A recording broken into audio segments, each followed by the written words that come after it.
Hello' বন্ধুসকল, যদি আপুনি আপোনাৰ ভোটাৰ আইডিখন অনলাইন ডাউনলোড কৰিব বিচাৰিছে তেতিয়াহ'লে কেনেকৈ ডাউনলোড কৰিব পাৰিব তাকো আপোনাৰ নিজৰ মোবাইলত।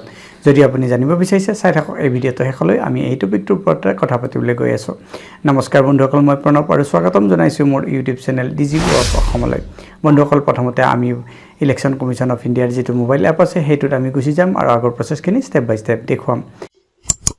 বন্ধুসকল, আপোনালোকে দেখা পাইছে আমি এতিয়া আমাৰ মোবাইলৰ স্ক্ৰীনত আহিছোঁ আৰু গুগল প্লে ষ্ট'ৰ খুলি ৰাখিছোঁ। গুগল প্লে ষ্ট'ৰত আহি আমি চাৰ্চ যিটো বুটাম আছে তাৰ ওপৰত ক্লিক কৰি দিম। চাৰ্চৰ ওপৰত ক্লিক কৰাৰ পাছত চাৰ্চ বাৰডাল আহি যাব। ইয়াত আপুনি টাইপ কৰক ECINET ইলেকশ্যন কমিশ্যন অফ ইণ্ডিয়াৰ সেইটো আপুনি চাৰ্চ কৰি দিয়ক। চাৰ্চ কৰাৰ পাছত ECINET যিটো খোল খাই যাব এপ সেইটো ইয়াত দেখা পোৱা যাব আৰু এইটো ইনষ্টল কৰি লওক। সেইটো ইনষ্টল হোৱাৰ পাছতহে আপুনি এইটো অপেন কৰি দিয়ক। অপেন হোৱাৰ পাছত ইয়াৰ ইণ্টাৰফেচ এনেকুৱা ধৰণৰ দেখা পোৱা যাব। এইটো অপেন হোৱাৰ পাছত আপুনি কিছুমান ইয়াত অপশ্যন দেখা পাব, কিন্তু ইয়াত প্ৰথমতে এইবিলাক ব্যৱহাৰ কৰিবৰ কাৰণে আপুনি এটা একাউণ্ট ক্ৰিয়েট কৰিব লাগিব। একাউণ্ট ক্ৰিয়েট কৰিবৰ কাৰণে প্ৰফাইল ছেকশ্যনৰ ওপৰত ক্লিক কৰি দিয়ক। প্ৰফাইলৰ ওপৰত ক্লিক কৰাৰ পাছতে আপোনাৰ ইয়াত মোবাইল নম্বৰটো এণ্টাৰ কৰি লগইন হ'বলৈ কোৱা হৈছে, কিন্তু যিহেতু আপুনি ইয়াত একাউণ্ট ক্ৰিয়েট কৰা নাই সেইকাৰণে নিউ ইউজাৰৰ ওপৰত ক্লিক কৰি দিয়ক আৰু ইয়াত আপোনাৰ মোবাইল নম্বৰটো ভৰাই চেণ্ড OTP কৰি দিয়ক। এটা OTP আপোনাৰ মোবাইল নম্বৰত গুচি যাব। ইয়াত নাম, লাষ্ট নেম এইবিলাক লিখি OTPটো ভৰাই ছাবমিট কৰি আপুনি আগত আৰু কিছুমান ডিটেইলছ খুজিব, সেইবিলাক ভৰাই আপুনি আপোনাৰ একাউণ্টটো ইয়াত ক্ৰিয়েট কৰি লওক। একাউণ্টটো ক্ৰিয়েট হোৱাৰ পাছত আপুনি লগইন পেজত আহিব পাৰে। যিহেতু আমি আগৰ পৰাই ইয়াত একাউণ্ট ক্ৰিয়েট কৰি ৰাখিছোঁ সেইকাৰণে আমি একাউণ্টৰ লগইন পেজত আকৌ গুচি যাম। এতিয়া ইয়াত আমাৰ মোবাইল নম্বৰটো এণ্টাৰ কৰিম যিটো আমাৰ ভোটাৰ আইডিৰ লগত লিংক আছে। তাৰপিছত চেণ্ড OTP কৰি দিম। চেণ্ড OTP কৰি দিয়াৰ পাছতে এটা OTP আমাৰ মোবাইল নম্বৰটোত গুচি যাব। সেই OTPটো ইয়াত ভৰাম। OTPটো ভৰাই এতিয়া লগইন কৰি দিওঁ। লগইন কৰাৰ লগে লগে আমি আমাৰ একাউণ্টৰ ডিটেইলছ ইয়াত দেখা পাম। ইয়াত যদি কিছুমান ডাটা ভৰাব আছে বা কিছুমান ভুল আছে সেইটো আপুনি ইয়াত ভৰাব পাৰে। মোৰ ইমেইলটো ভৰোৱা নাছিলে, মই ইমেইলটো ভৰাই ভেৰিফাই কৰি দিম। ইয়াত ভেৰিফাই কৰাৰ পাছত ইমেইলটোত এটা OTP গুচি যাব। সেই OTPটো ইয়াত ভৰাম আৰু আপডেট প্ৰফাইলৰ ওপৰত ক্লিক কৰি দিম। যেতিয়া আপডেট প্ৰফাইলৰ ওপৰত ক্লিক কৰি দিম ইয়াত আপোনাৰ একাউণ্টত আপুনি লগইন হৈ যাব।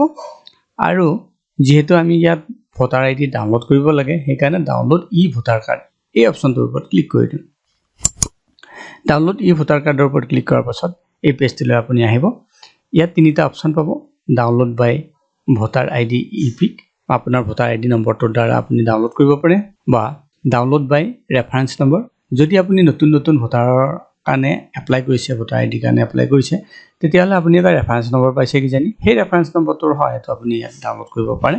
সেইটো ইয়াত ভৰাই ষ্টেট চিলেক্ট কৰি ফেচ ডিটেইলছৰ ওপৰত ক্লিক কৰিব পাৰে, বা চাৰ্চ ইয়ৰ ডিটেইলছ মানে আপোনাৰ নাম বা কিবা কিবি এনেকৈ ভৰাই আপুনি আপোনাৰ ডিটেইলছখিনি ফেচ কৰিব পাৰে। কিন্তু এইটো ইমান এটা সুবিধাজনক নহয়, কাৰণ একে নামৰ বহুত মানুহ থাকিব পাৰে সেনেকুৱা ধৰণৰ। আমাৰ যিহেতু ভোটাৰ আইডি নম্বৰ আছে সেইকাৰণে ডাউনলোড বাই ভোটাৰ আইডি ইপিক এইটোৰ ওপৰত ক্লিক কৰি এতিয়া ইয়াত ভোটাৰ আইডিটো অলৰেডি দেখা পোৱাই যাব, কাৰণ মই একাউণ্ট ক্ৰিয়েট কৰোঁতে ভোটাৰ আইডিটো ইয়াত ভৰাব লগা হৈছিলে, সেইকাৰণে ভোটাৰ আইডিটো ইয়াত আহিছে। এতিয়া ষ্টেট চিলেক্ট কৰি ল'ম। ষ্টেট চিলেক্ট কৰাৰ পাছত ফেচ ডিটেইলছৰ ওপৰত ক্লিক কৰি দিম। ফেচ ডিটেইলছৰ ওপৰত ক্লিক কৰাৰ পাছতে তলত মোৰ নাম, মোৰ দেউতাৰ নাম এইবিলাক দেখা পোৱা যাব। এতিয়া তলত প্ৰচিড এটা বুটাম পাম, তাৰ ওপৰত ক্লিক কৰি দিম। প্ৰচিড বুটামটোৰ ওপৰত ক্লিক কৰাৰ পাছতে এটা OTP আকৌ মোবাইল নম্বৰত গুচি যাব। সেই OTPটো ইয়াত ভৰাম, ভৰাই ভেৰিফাই এণ্ড ডাউনলোড কৰি দিম। আমি এতিয়া আমাৰ OTPটো ভৰাই ল'লোঁ। ভৰোৱাৰ পাছত ভেৰিফাই এণ্ড ডাউনলোডৰ ওপৰত ক্লিক কৰি দিছোঁ। ভেৰিফাই এণ্ড ডাউনলোডৰ ওপৰত ক্লিক কৰাৰ পাছতে আপোনাৰ কাৰ্ডখন ইয়াত এনেকৈ ডিছপ্লে কৰিব। এতিয়া এইখন ডাউনলোড কৰিবৰ কাৰণে তলত এটা শ্বেয়াৰ বটন পাব, সেইটোৰ ওপৰত আপুনি ক্লিক কৰি দিয়ক। শ্বেয়াৰ বুটামটোৰ ওপৰত ক্লিক কৰাৰ লগে লগে এটা ডাউনলোড চিন পাব, এটা ইমেইলৰ চিন পাব, এটা হোৱাটছআপৰ চিন পাব। আপুনি ডাউনলোডৰ ওপৰত ক্লিক কৰি ডাইৰেক্টলি কাৰ্ডখন ডাউনলোড কৰি ল'ব পাৰে, কিন্তু কেতিয়াবা কি হয়, ইয়াৰ পৰা ডাউনলোড কৰাৰ পাছতো মোবাইলত সেইটো বিচাৰি নাপায়। সেইকাৰণে আপুনি ইমেইলৰ ওপৰত ক্লিক কৰি বা হোৱাটছআপৰ ওপৰত ক্লিক কৰি আপোনাৰ কোনোবা পৰিয়ালৰ মানুহৰ তাত এইটো চেণ্ড কৰি দিয়ক আৰু তাৰ পৰা আপুনি সেইটো ডাউনলোড কৰি লওক। বন্ধুসকল, এনেকৈয়ে আপুনিও যদি আপোনাৰ ভোটাৰ কাৰ্ডখন অনলাইন ডাউনলোড কৰিব বিচাৰিছে তেতিয়াহ'লে সহজে কৰিব পাৰে। আশা কৰিছোঁ এই ভিডিঅ'টো আপোনালোকৰ পছন্দ হৈছে কেনেকৈ আপুনি আপোনাৰ ভোটাৰ আইডিখন আপোনাৰ মোবাইলতে ডাউনলোড কৰিব পাৰে তাৰ বিষয়ে জানিব পাৰিলে যদি এই ভিডিঅ'টো পছন্দ হৈছে ভিডিঅ'টো কৰক লাইক আৰু চেনেলটো সাবস্ক্ৰাইব কৰিবলৈ নাপাহৰিব পুনৰ লগ পাম আন এটা ভিডিঅ'ত তেতিয়ালৈ বন্ধুসকল নমস্কাৰ